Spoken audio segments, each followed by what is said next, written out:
अब हम आ जाते हैं एनाटॉमिकल पुलीज पे, ठीक है, जो कि हमारी बॉडी में होते हैं। तो हमने यहाँ पे फिक्स्ड पुलीज पढ़ा, तो हमारी बॉडी में एज सच कोई पुली नहीं है, ठीक है, लेकिन कुछ स्ट्रक्चर्स हैं हमारी बॉडी में जो पुली की तरह काम करते हैं। तो जैसे हम यहाँ पे फिक्स पुली थी, ऐसे ही हमारी बॉडी में कुछ फिक्स पुलीज है जिनको हम एनाटॉमिकल पुलिस बोलते हैं, और जो कि पुलिस की तरह काम करती है। मतलब जो ये पुली का एक्शन था, फोर्स की डायरेक्शन चेंज करना, वो उनकी तरह काम करते हैं। तो कुछ स्ट्रक्चर जैसे कि बोन, कार्टिलेज, लिगामेंट्स या कुछ फाइब्रस शीट्स पुली की तरह काम करते हैं। और जो रोप है, जो हमने यहाँ पे पढ़ा कि ये जो रोप है, ये मसल का टेंडन होता है हमारी बॉडी में, और ये मसल का टेंडन वेल लुब्रिकेटेड होता है उसके ऊपर मूव करने के लिए, ठीक है। तो ये जो सिस्टम बनता है एक, जिसमें एक बोन के अराउंड एक मसल का टेंडन होते हुए जा रहा है, ठीक है, तो ये एक पुली सिस्टम बनाता है। तो हमारी बॉडी में pulley is replaced by bone, cartilage, ligament or fibrous sheath, and rope is a muscle or a tendon, ठीक है। तो एनाटॉमिक पुली को हम कैसे डिफाइन करेंगे? When the direction of the pull of a muscle is altered, the bone or the bony prominence causing the deflection forms an anatomical pulley. तो मैंने बोला कि इनमें से कोई भी स्ट्रक्चर जब किसी मसल के पुल को ऑल्टर कर दे या चेंज कर दे या डिफ्लेक्ट कर दे, तो वो एक एनाटॉमिकल पुली की तरह काम करेगा, ठीक है। So when the direction of the pull of a muscle is altered, ठीक है, by a bone, cartilage, ligament or fibrous sheath, ठीक है, causing the deflection forms an anatomical pulley.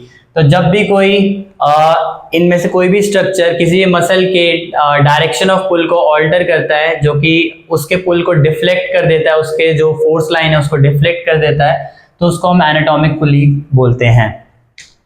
तो हम इसको समझने के लिए कुछ एग्जांपल्स देख लेते हैं। तो सबसे पहले हम एग्जांपल लेते हैं डेल्टॉइड मसल का। तो डेल्टॉइड का ओरिजिन आपको पता है, एक्रोमियन से होता है, क्लैविकल से होता है और स्पाइन ऑफ स्कैपुला से होता है। तो ये तीनों जगह से आके यहाँ पे हमारे डेल्टॉइड टिब्रोसिटी पे अटैच हो जाती है, ठीक है। तो यहाँ पे ये जो मसल है, इस ह्यूमरस के हेड का जो कर्वेचर है, इसकी वजह से जो मसल है वो घूम के हमारी डेल्टॉइड टिब्रोसिटी पे आके लगी है। मान लो अगर ये जो कर्वेचर है यहाँ पे नहीं होता, तो ये हमारा ग्लिनोह्यूमरल जॉइंट है, ठीक है। मान लो ये सीधा होता है ऐसे, तो जो हमारी डेल्टॉइड मसल है वो सीधा नीचे आती, तो जो फोर्स की डायरेक्शन है वो ऑलमोस्ट वर्टिकल होती, ऊपर वाली डायरेक्शन में होती। लेकिन इस प्रोमिनेंस की वजह से, इस बोनी प्रोमिनेंस की वजह से, जो कि हमारे ह्यूमरस में है, इसकी वजह से ये जो फोर्स की डायरेक्शन थी वो चेंज हो गई, ठीक है। यहाँ पे फोर्स की डायरेक्शन डिफ्लेक्ट हो गई, और अब जो लाइन ऑफ पुल है वो इस डायरेक्शन में है डेल्टॉइड का। तो अब इस लाइन ऑफ पुल के चेंज होने से क्या इफेक्ट हुआ? एक तो ये थोड़ा बेटर लेवरेज देता है हमारी डेल्टॉइड मसल को मूव करने के लिए, प्लस इससे जो मूवमेंट आर्म है वो बड़ा हो गया। अभी जो मूवमेंट आर्म है, ये एक्सिस ऑफ रोटेशन है, अभी मूवमेंट आर्म इतना है, यहाँ पे ये एक्सिस ऑफ रोटेशन है, ये मूवमेंट आर्म बड़ा हो गया। क्यों? क्योंकि यहाँ पे ये एक्स्ट्रा कर्वेचर था हमारे हेड पे, जिसकी वजह से डेल्टॉइड को थोड़ा दूर से आना पड़ा। तो आपको पता है टॉर्क क्या होता है? Torque is force into movement arm, ठीक है। तो यहाँ पे अगर मान लो डेल्टॉइड 5 न्यूटन फोर्स लगाती और यहाँ पे भी डेल्टॉइड 5 न्यूटन फोर्स लगाती, तो टॉर्क किस में ज्यादा लगता? यहाँ पे जो मूवमेंट आर्म है वो कम है और यहाँ पे जो मूवमेंट आर्म है वो ज्यादा है, तो टॉर्क जो है यहाँ पे ज्यादा लग रहा है। तो इस एनाटॉमिकल पुली की वजह से जो हमारी डेल्टॉइड है वो ज्यादा एफिशिएंट हो गई है फोर्स जनरेट करने में, ठीक है। वो कम फोर्स लगा के भी ज्यादा फोर्स प्रोड्यूस कर सकती है एज कंपेयर टू तब जब यहाँ पे कोई भी कर्वेचर नहीं होता, कोई भी बोनी प्रोमिनेंस नहीं होती, और ये जो लाइन ऑफ पुल है ये डायरेक्टली सीधा ऊपर को होता इस डायरेक्शन में, ठीक है। तो what anatomical pulley did is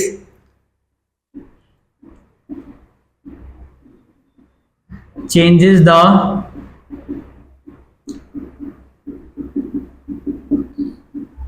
direction of force,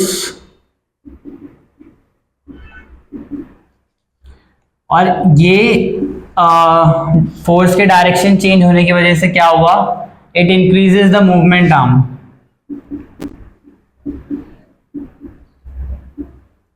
ठीक है, और मूवमेंट आर्म इंक्रीज होने से क्या हुआ,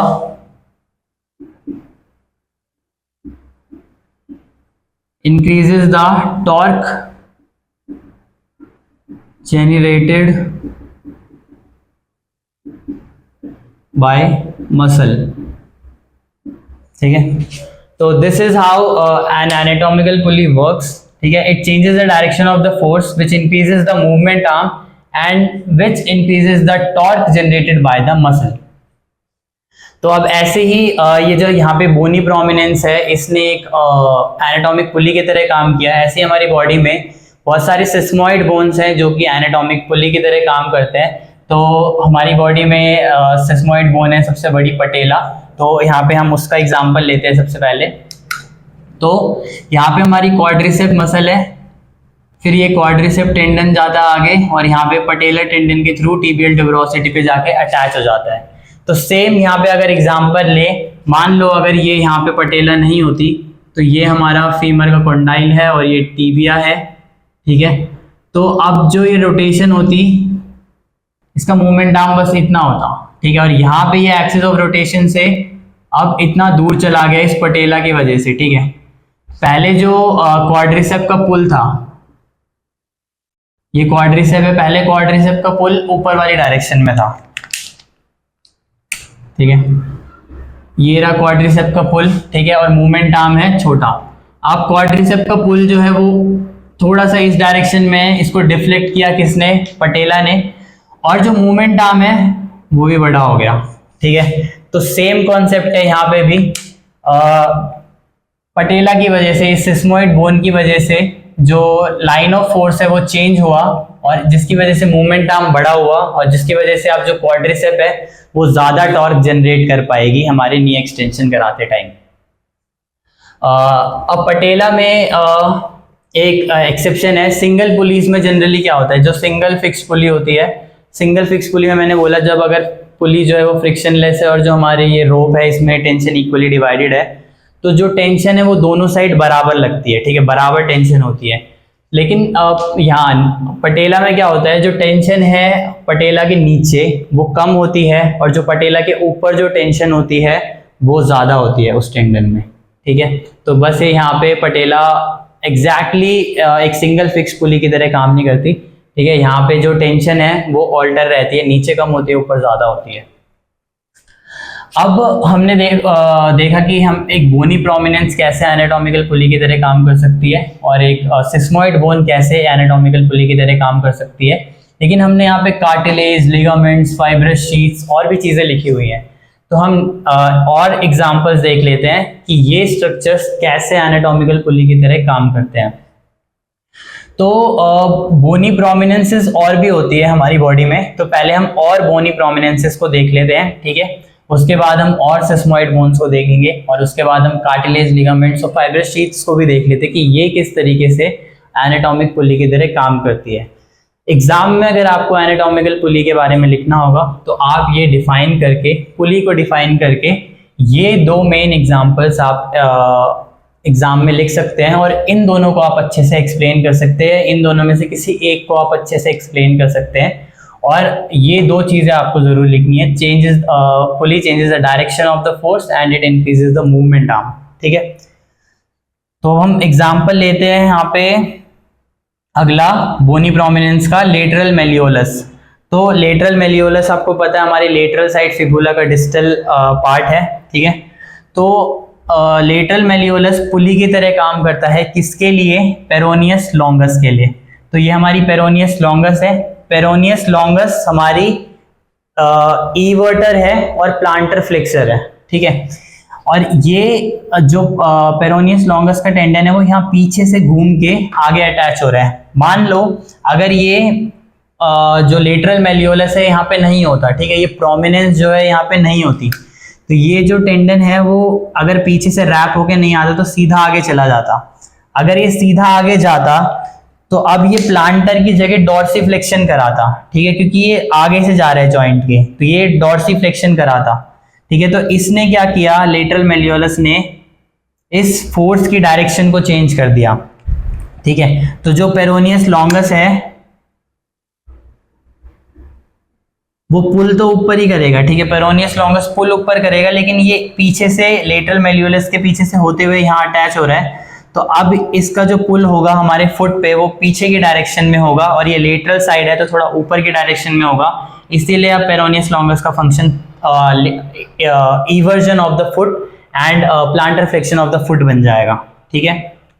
अगला एग्जांपल लेते हैं हम बोनी प्रोमिनेंस का, वो है लिस्टर ट्यूबरकल, ठीक है। तो ये होता कहाँ पे है, तो अभी हमने पीछे एक वीडियो में फोर आर्म एक्सटेंसर्स की एनाटमी पढ़ी थी। तो फोर आर्म एक्सटेंसर्स की एनाटमी में हमने डीप फोर आर्म एक्सटेंसर्स में 3 पॉलिसिस मसल देखी थी, 3 थंब की मसल देखी थी जो कि एक्सटेंसर कंपार्टमेंट में थी, डीप कंपार्टमेंट में थी।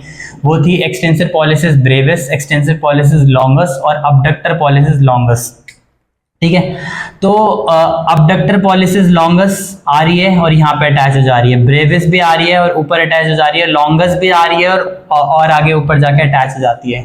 लेकिन ये दोनों जो थे वो मैंने उसी में ही कंपार्टमेंट्स बताए थे आपको, जो हमारे एक्सटेंसर रेटिनाकुलम है उसमें अलग अलग कंपार्टमेंट्स है। तो उसमें फर्स्ट कंपार्टमेंट में से ये दोनों निकलते हैं, ये दोनों फर्स्ट कंपार्टमेंट में से निकलते हैं। लेकिन ये जो एक्सटेंसर पॉलिसिस लॉन्गस है, ठीक है, EPL एक्सटेंसर पॉलिसिस लॉन्गस है, वो थर्ड कंपार्टमेंट में से निकलता है। तो अगर अब ये थर्ड कंपार्टमेंट यहाँ कहीं पे होगा, थर्ड कंपार्टमेंट में से निकलेगा तो ये इधर को कैसे जाएगा, ठीक है। तो थर्ड मतलब जो हमारा एक्सटेंसर रेटिनोकुलम है वो यहाँ कहीं पे बना हुआ है। तो यहाँ पे होता है हमारा लिस्टर ट्यूबरकल, ठीक है। हमारे जो रेडियस बोन है वहां पे एक प्रोमिनेंस होती है, उसको हम बोलते हैं लिस्टर ट्यूबरकल। तो जो हमारा एक्सटेंसर पॉलिसिस लॉन्गस का टेंडन है वो इधर से आते हुए इधर से घूम के ग्रूव होते हुए फिर इस डायरेक्शन में ऊपर जाके अटैच हो जाता है, ठीक है।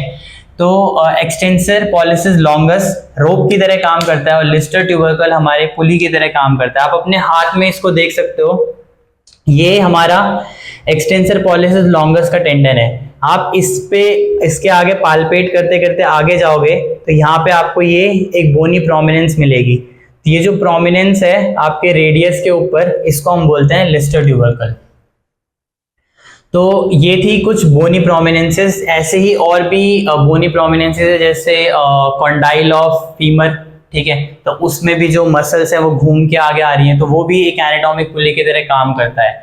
तो हमारा डेल्टॉइड का पुल, हमारा पेरोनियस लॉन्गस का पुल, EPL का पुल और हमारे जो नी के अराउंड मसल्स हैं वो सब एक एनाटॉमिकल पुली की तरह काम करती है, जिसमें जो बोनी प्रोमिनेंस है या फिर जो बोन है वो एक पुली की तरह वर्क करता है। अब हमने यहाँ पे देखा सिस्मोइड बोन, ठीक है। तो सिस्मोइड बोन और भी हमारी बॉडी में होती हैं और वो भी एनाटॉमिक पुली की तरह काम करती हैं। तो यहाँ पे जैसे सिस्मोइड बोन आपको पता होगा, हमारे हाथ में यहाँ पे पिसिफोम बोन होती है, ठीक है। तो पिसिफोम बोन क्या करती है, यहाँ पे हमारा फ्लेक्सर कार्पा एल्नारिस मसल है, ठीक है। तो FCUS flexor carpi ulnaris, flexor carpi ulnaris आगे आती है और इसके 3 अटैचमेंट होता है। पहला पिसिफोम, दूसरा हुक ऑफ हैमेट, ठीक है। तो ये थोड़ा सा यहाँ पे, और बेस ऑफ मेटाकार्पल, तो ये 3 जगहों पे अटैच होती है। तो ये इस टेंडन के लिए एज अ एनाटॉमिक पुली काम करती है, इसके इंसर्शन के लिए। ऐसे ही हमारे जो हैंड है, हैंड में और भी सिस्मोइड बोन्स होती है। हमारे हैंड में 5 to 6 सिस्मोइड बोन्स होती है और ये सब में नहीं होती, ठीक है, कुछ कुछ में होती है। ऐसे ही एक सिस्मोइड बोन है जो हमारे फर्स्ट मेटाकार्पल पे होती है, ये ऑलमोस्ट सभी लोगों में होती है, ठीक है। तो ये भी कुछ मसल्स के लिए एज एन एनाटॉमिक पुली काम करती है, जो कि हमारे यहाँ पे प्रेजेंट होता है। अब एक और एग्जांपल ले लेते हैं सिस्मोइड बोन का। तो हमारे जो फुट है, फुट में भी सिस्मोइड बोन्स है और जो फुट में सिस्मोइड बोन्स है वो ज़्यादा स्ट्रॉन्गर होते हैं एज कम्पेयर टू हमारे हैंड के सिस्मोइड बोन से, क्योंकि इनको वेट बेयरिंग करना होता है। तो यहाँ पे ये सिस्मोइड बोन पुली की तरह काम करती है, ठीक है। और जो फ्लेक्सर हैलोसिस ब्रेविस का टेंडन है उस वो रोप की तरह काम करती है, जो इस सिस्मोइड बोन के ऊपर से होते हुए जाती है। ठीक है, तो ये सिस्मोइड बोन जो है ये फ्लेक्सर हैलोसिस लॉन्गस के टेंडन को प्रोटेक्ट भी करती है। ठीक है, ब्रेविस के लिए ये पुली की तरह काम कर रही है, लेकिन लॉन्गस के टेंडन को ये प्रोटेक्ट करती है, क्योंकि लॉन्गस के टेंडन जो हमारी ये सिस्मोइड बोन है, 2 सिस्मोइड बोन है और इनके ऊपर एक लिगामेंट है, इसके बीच में से होते हुए जाती है। ठीक है, तो वेट बेयरिंग से हमारे फ्लेक्सर हैलोसिस लॉन्गस को ये प्रोटेक्ट करती है सिस्मोइड बोन्स। पर अभी हम पुलिस की बात कर रहे हैं, तो ये फ्लेक्सर हैलोसिस ब्रेविस के लिए एक पुली की तरह काम करता है। तो सिस्मोइड बोन हमारी बॉडी में और भी कई जगहों पे होते हैं। हमने हैंड में और ये पिसिफॉर्म और फुट में हमने देखे, तो इनका मेन काम यही है कि ये मसल के पुल को मसल के पुल के डायरेक्शन को चेंज करते हैं। ठीक है, और एज एन एनाटॉमिकल पुली कुछ स्ट्रक्चर्स के लिए वर्क करते हैं। अब हमने सिस्मोइड बोन्स भी देख लिया, अब हम देख लेते हैं फाइब्रस शीथ। ठीक है, कि कुछ फाइब्रस शीथ भी एनाटॉमिकल पुली की तरह काम करती है। तो यहाँ हमारे जैसे ये फुट का डायग्राम है, इंटीरियर व्यू है, ये टिबिया है, ये फिब्यूला है और ये हमारे टेलस बोन्स हैं आगे। ठीक है, तो ये जो टेंडेंस है वो आगे से पास कर रहे हैं, तो यहाँ पे रेटिनाकुलम होता है। ठीक है, जैसे हमारे हाथ में रेटिनाकुलम होता है वैसे हमारे फुट में भी रेटिनाकुलम होता है यहाँ पे, जो कि इन टेंडेंस को अंदर रोक के रखता है। ठीक है, इनको स्लैक नहीं होने देता जब ये कॉन्ट्रैक्ट करेंगे। ठीक है, क्योंकि अगर मैं ये मेरा फुट है और ये फुट अभी प्लांटर फ्लेक्स्ड है पूरा, तो अगर ये मसल अभी ऐसे जा रहे थे सीधे, जो भी इसके टेंडेंस थे,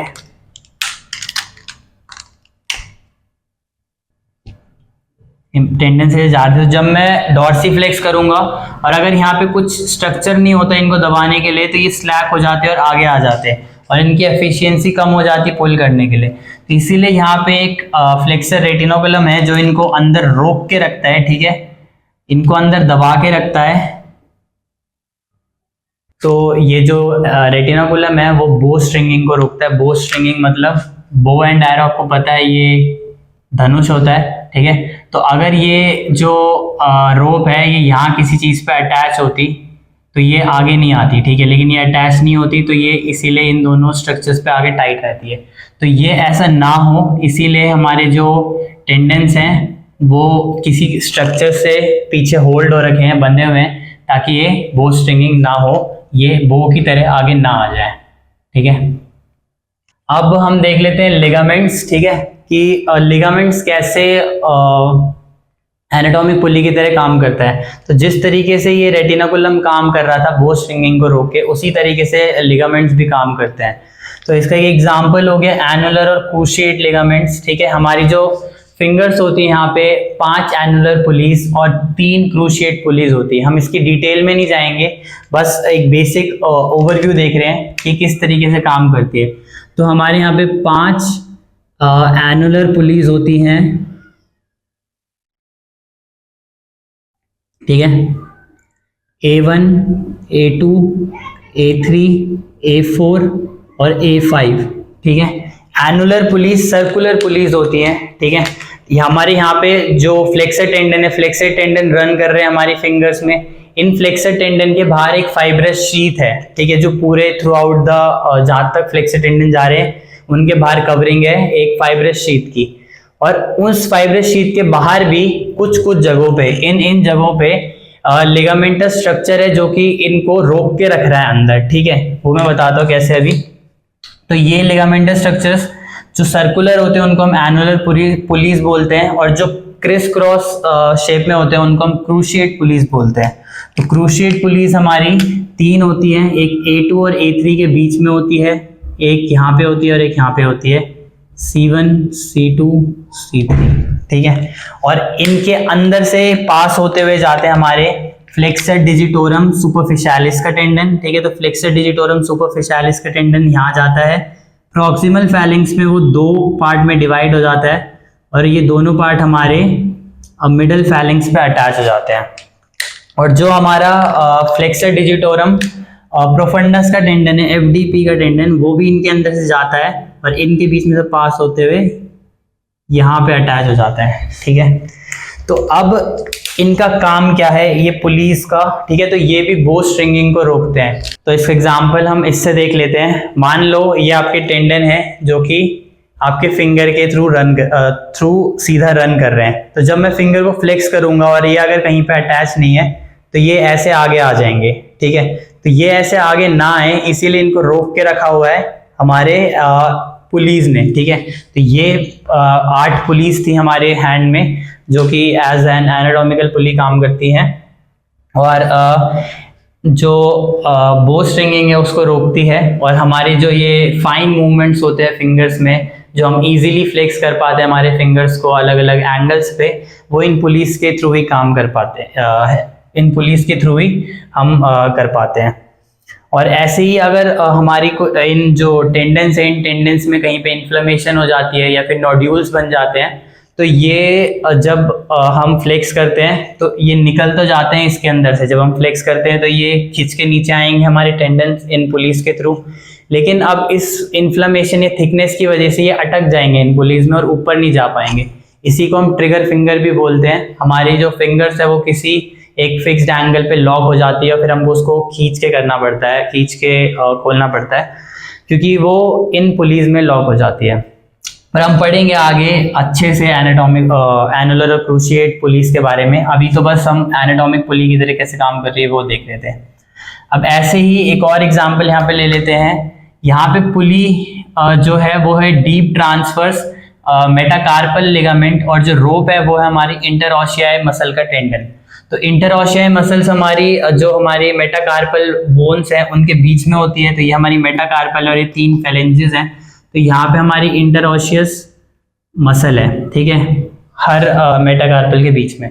इंटरऑशियस मसल हमने उसमें पढ़ा था dorsal digital expansion forearm extensions की एनाटमी में कि जो इंटरऑशियाई मसल्स हैं वो डॉर्सल जो पार्ट है उसका वो ऐसे आगे जाके डॉर्सल डिजिटल एक्सपेंशन में जाके मिल जाता है, ठीक है। तो जो हमारी इंटरऑशियाई मसल है उसका एक्शन आपको पता है अबडक्शन एडक्शन प्लस इंटरऑशियाई मसल हमारे एमसीपी जॉइंट पे फ्लेक्शन करती है और आईपी जॉइंट्स पे एक्सटेंशन करती है, ठीक है, आईपी जॉइंट्स पे एक्सटेंशन।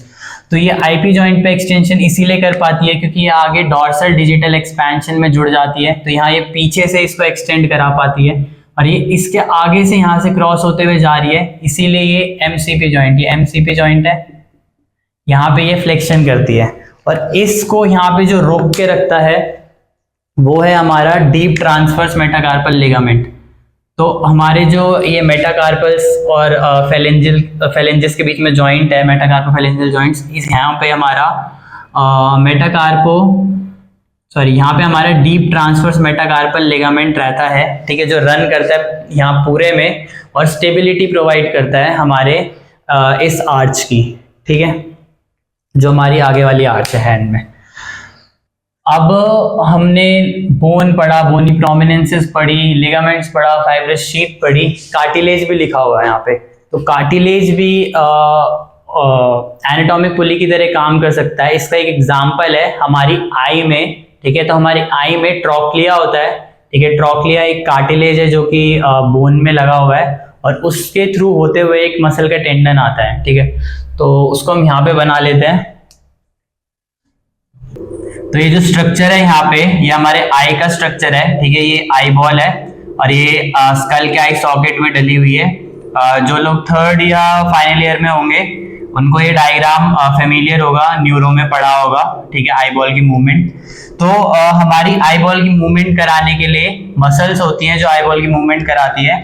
तो जो मसल आई बॉल की मूवमेंट मीडियल साइड को कराती है उसको हम बोलते हैं मीडियल रेक्टस, जो लेटरल साइड को कराती है उसको हम बोलते हैं लेटरल रेक्टस, जो इंफीरियर डायरेक्शन में कराती है ये वाली उसको बोलते हैं हम इंफीरियर रेक्टस, और जो सुपीरियर डायरेक्शन में करवाती है उसको हम बोलते हैं सुपीरियर रेक्टस, ठीक है। अब आई बॉल ऊपर नीचे और साइड टू साइड मूव करने के अलावा रोटेट भी करती है, ठीक है।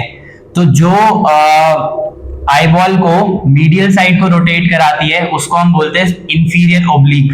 ये यहाँ पे लगी हुई है और इस डायरेक्शन में जा रही है, ठीक है, मतलब यहाँ से आ रही थी ये। तो जब ये अपनी साइड पुल करेगी तो ये आई बॉल को इस डायरेक्शन में घुमाएगी, ठीक है। तो ये आई बॉल को इस डायरेक्शन में मूव कराती है अब अगर आई बॉल इस डायरेक्शन में मूव कर रही है तो आई बॉल को दूसरी डायरेक्शन में मूव कराने के लिए भी कोई होना चाहिए, ठीक है।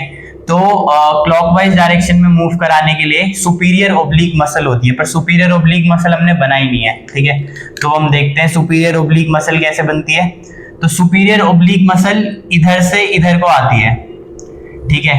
पर अगर सुपीरियर ओब्लिक मसल को इसको क्लॉकवाइज डायरेक्शन में घुमाना है तो इसको इस साइड से आना चाहिए था, ठीक है। तो इसीलिए हमारे स्कल में यहाँ पे कार्टिलेज होता है जिसको हम बोलते हैं ट्रोक्लिया, ठीक है।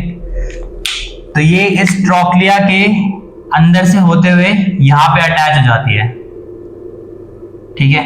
तो ये ट्रोक्लिया जो है ये काम करता है as an pulley for superior oblique, ठीक है। तो अब जब ये पुल करेगा अपनी डायरेक्शन में, यहाँ से इस डायरेक्शन से पुल तो ये इधर को करेगा, ठीक है। लेकिन इस पुली की वजह से इस मसल की डायरेक्शन चेंज हो गई और अब ये इस डायरेक्शन में पुल करेगा, और जब ये आई बॉल को इस डायरेक्शन में पुल करेगा तो आई बॉल की मूवमेंट होएगी क्लॉकवाइज डायरेक्शन में। और जो हमारी इंफीरियर ओब्लिक थी IO, ये है SO सुपीरियर ओब्लिक, वो करा रही थी एंटी क्लॉकवाइज डायरेक्शन में।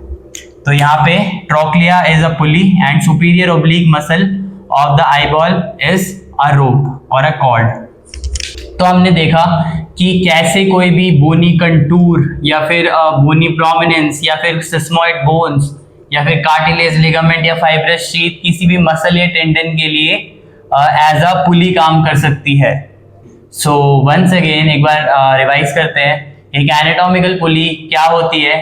जब कोई भी बोन या बोनी प्रोमिनेंस किसी भी मसल के पुल को ऑल्टर कर देती है या डिफ्लेक्ट कर देती है, तब वो एक एनाटॉमिकल पुली की तरह काम करती है, ठीक है।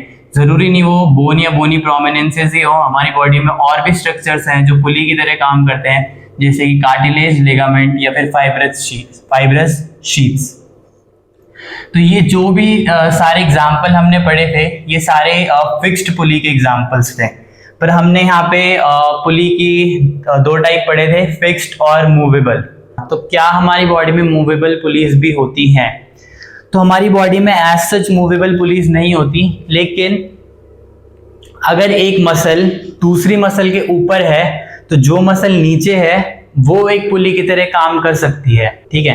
कैसे? तो ये हमारा बाइसेप है, ठीक है। तो यहाँ पे ये बाइसेप के फाइबर्स हैं ऊपर, और बाइसेप के नीचे कौन सी मसल होती है? वो हमारी ब्रेकियालिस, ठीक है। तो जब हम बाइसेप को कॉन्ट्रैक्ट करेंगे, मतलब एल्बो को फ्लेक्स करेंगे, तो जो ब्रेकियालिस मसल है उसमें भी कॉन्ट्रैक्शन आएगा, तो यहाँ पे भी कॉन्ट्रैक्शन आएगा, ठीक है। और बाइसेप मसल जो है उसमें भी कॉन्ट्रैक्शन आएगा, ठीक है। तो ये दोनों शॉर्टन होंगे, ठीक है। और बाइसेप के लिए जो ब्रेकियालिस है वो एक मूवेबल पुली की तरह काम करेगी। जब आर्म स्ट्रेट था, रिलैक्स था, रेस्ट पे था, तब ये पुली नहीं थी यहाँ पे।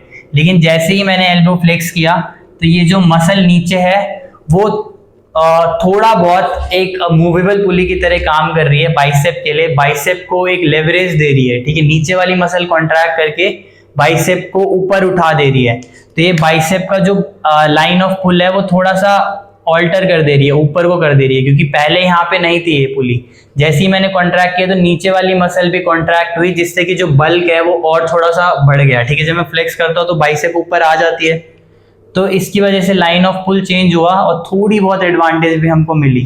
तो एज सच मूवेबल पुलीज नहीं होती, पर ये एक एग्जाम्पल हम ले सकते हैं यहाँ पे, जो कि एज अ मूवेबल पुली काम कर सकती है।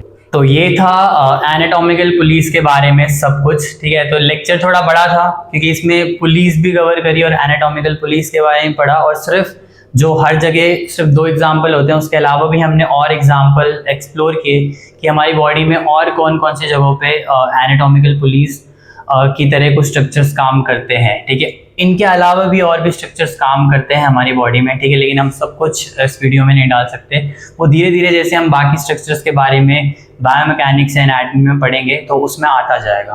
तो होप आपको एनाटॉमिकल पुली का जो कॉन्सेप्ट है वो पूरा अच्छे से समझ आ गया होगा। ये एक इम्पॉर्टेंट टॉपिक है एग्जाम पॉइंट ऑफ व्यू से, तो आप इसको एज इट इज़ जो भी हमें बताया ऐसे ही लिख सकते। सो मिलते हैं नेक्स्ट लेक्चर में।